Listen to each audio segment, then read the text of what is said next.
Halo Sobat Senakan, dimanapun Anda berada, semoga selalu dalam keadaan sehat dan berbahagia.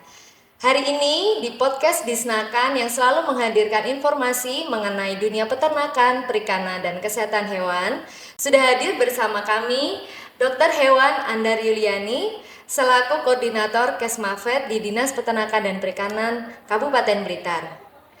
Pada tema kali ini, saya dengan Bu Andar akan membahas mengenai sertifikat nomor kontrol veteriner yang sangat penting untuk dimiliki para pelaku usaha terutama di sektor produk hewan. Selamat pagi, Selamat Dokter pagi Hewan Mbak Andar. Dwi, Alhamdulillah.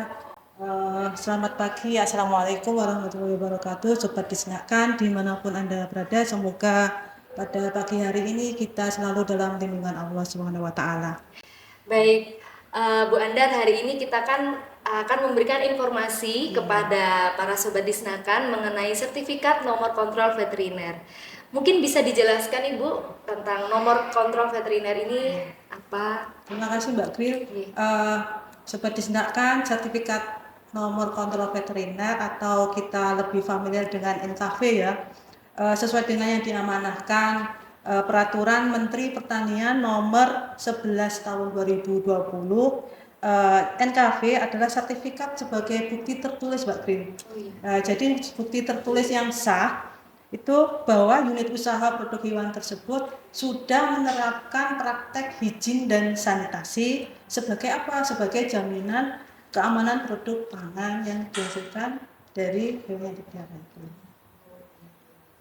Berarti memang nomor kontrol veteriner, sertifikat nomor kontrol veteriner ini sangat penting ya Ibu untuk dimiliki para pelaku usaha terutama di sektor produk hewan gitu. Iya, NKV ini sangat penting untuk dimiliki unit usaha produk hewan ya, karena satu sudah diamanahkan di peraturan pemerintah yang terbaru Ya. nomor 17 tahun peraturan Menteri Pertanian nomor 17 tahun 2023 tentang tata cara pengawasan lalu lintas hewan, produk hewan dan media pembawa penyakit hewan lainnya di dalam wilayah negara Kesatuan Republik Indonesia. Jadi untuk melalu lintaskan produk hewan itu unit usahanya diwajibkan sudah bersertifikat NKV. Sebagai apa? Sebagai jaminan sudah menerapkan praktek higien dan sanitasi. Outputnya apa? Sebagai jaminan keamanan produk pangan asal hewan tersebut. Lalu untuk unit usaha Ibu yang diwajibkan memiliki sertifikat nomor kontrol veteriner ini Bu. Banyak ya. Jadi kalau sesuai dengan yang diamanahkan peraturan Menteri Pertanian nomor 11 tadi yang sudah saya sebutkan, unit usaha produk hewan yang diwajibkan bersertifikasi NKV diawali dari rumah potong. Rumah potong itu ada rumah potong unggas, ada rumah potong hewan ruminansia (RPH), terus ada rumah potong babi. Kemudian unit usaha pengolahan baik dari unit usaha pengolahan dari daging, bisa berupa bakso, sosis seperti itu. Terus unit usaha pengolahan telur seperti telur asin, kemudian telur asap itu ya, itu yang di Kabupaten Blitar banyak sekali. Kemudian pengolahan susu. Jadi susu yang diolah susu pasteurisasi seperti itu. Kemudian pengolahan apa lagi ya? Daging sudah, susu sudah, telur, kemudian dari gudang. Gudang itu tempat penyimpanan bisa UPPTK, unit pengumpulan, terus pengemasan dan pelabelan telur konsumsi.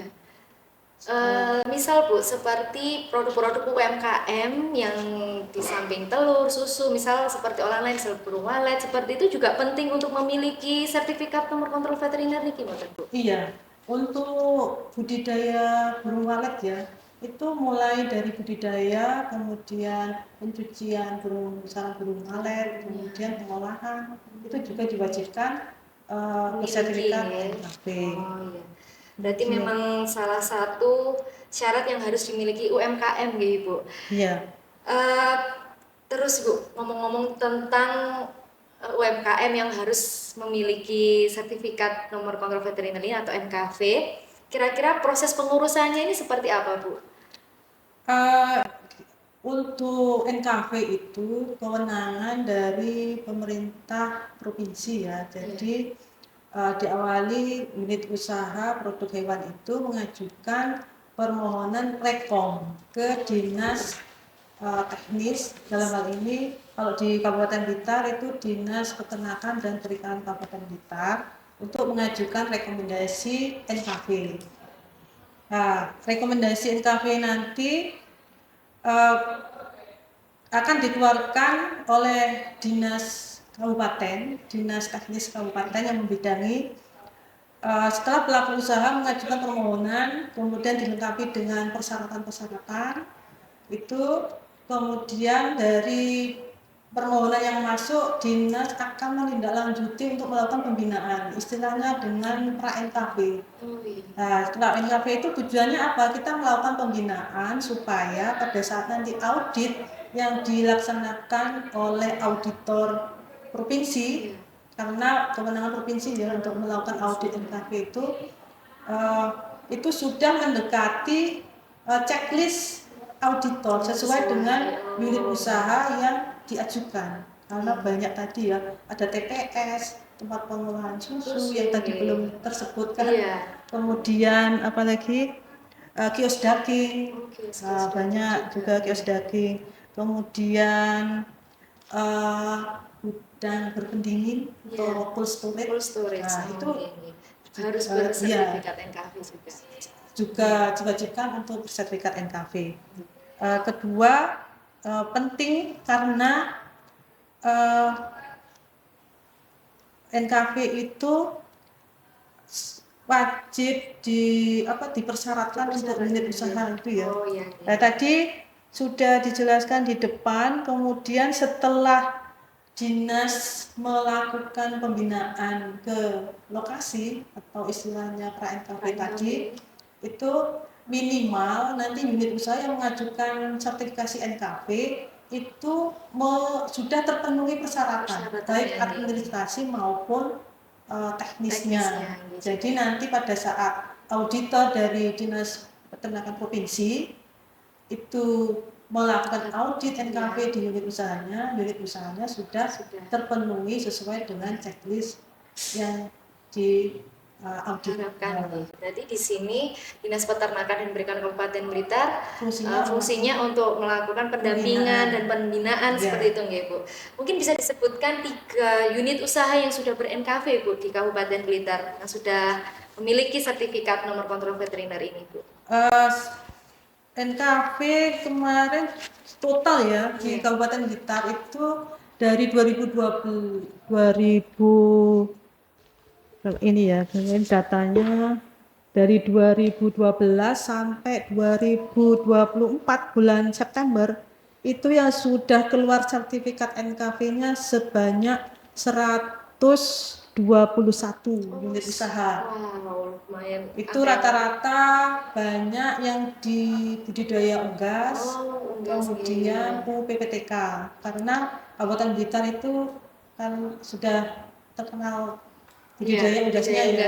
Jadi sentra unggasnya sudah terkenal. Hampir semua itu. Berarti memang untuk yang tahun 2024 dari Januari sampai bulan September ini itu sudah 24 yang sudah keluar sertifikat NKV-nya.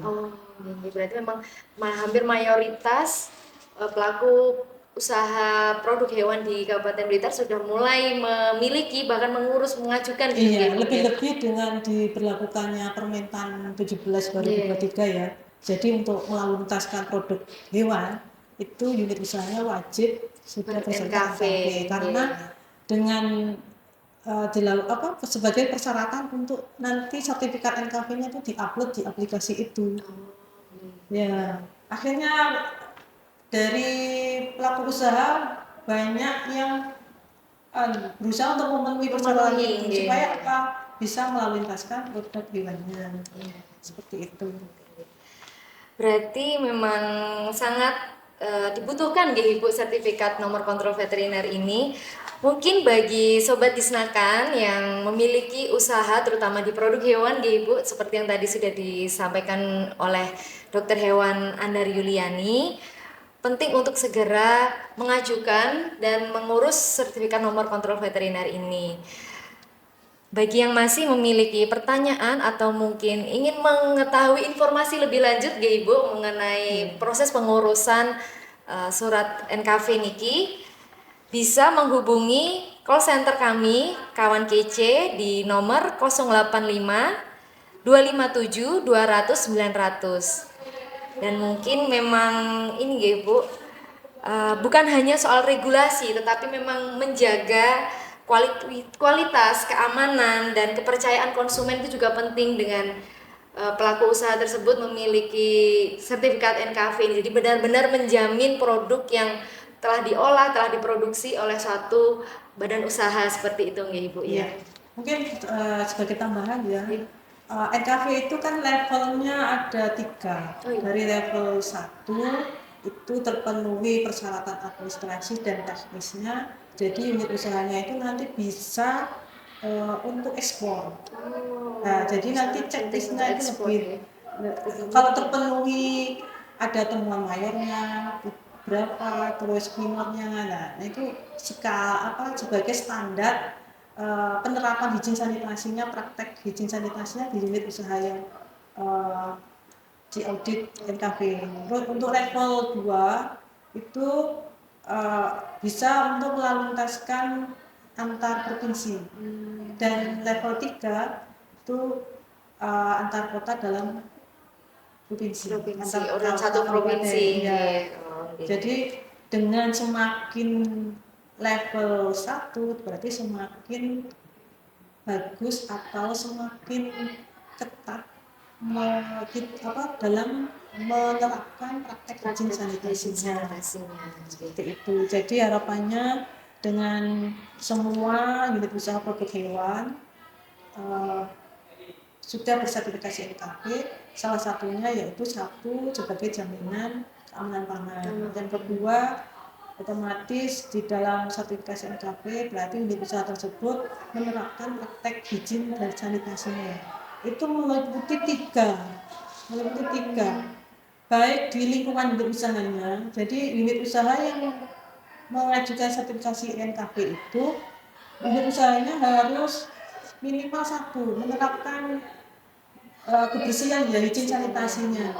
Itu ada fasilitas cuci tangan, kemudian toiletnya juga untuk karyawan, kemudian kebersihan unit usahanya itu juga dinilai pada saat audit ya. Terus yang kedua, di produknya itu wajib dilakukan uji laboratorium. Untuk produk itu minimal uji laboratorium salmonella ya, karena semua produk makanan harus bebas salmonella. Yang kedua, uji residu antibiotik untuk telur konsumsi, terus uji E. coli untuk airnya. Yang ketiga, penerapan higien sanitasi pada karyawan atau pelaku yang ada di unit usaha tersebut. Jadi pelaku atau karyawan yang melaksanakan aktivitas di unit usaha tersebut harus sudah dinyatakan kesehatannya. Jadi ada persyaratan bagaimana kondisi kesehatan dari karyawannya yang ada di unit usaha tersebut. Jadi tiga-tiganya itu nanti dilakukan pengecekan. Nah, jadi artinya dengan menerapkan NKV dengan sertifikasi NKV berarti otomatis kan terjamin semua mulai dari karyawannya, lingkungan, bahkan produknya gitu. Jadi kualitasnya pasti sudah terjamin dari produk tersebut. Karena untuk bisa terbit sertifikasi NKV harus terpenuhi tadi persyaratan administrasi maupun teknisnya. Iya, sangat luar biasa ternyata informasi yang bisa kita dapatkan hari ini Ibu. Demikian mungkin yang bisa kita bahas untuk hari ini ya Bu. Ya, Mungkin makasih masih Mbak ada Pi. pertanyaan lagi dari Sobat Disnakan mengenai proses mulai dari persyaratan, lalu prosedurnya bagaimana. Ya Ibu bisa menghubungi kami di nomor call center Kawan Kece di 085 257 200 900. Mungkin demikian ya Bu Andar. Terima kasih untuk informasi dan pengetahuan baru juga untuk kami dan Sobat Disnaka semua. Semoga semakin semakin lancar nanti misalnya dalam proses dalam proses pengajuan NKV-nya ataupun Bu Andar dalam membina teman-teman pelaku usaha di lapangan juga nih Bu Andar. Akhir kata kami akhiri di hari ini.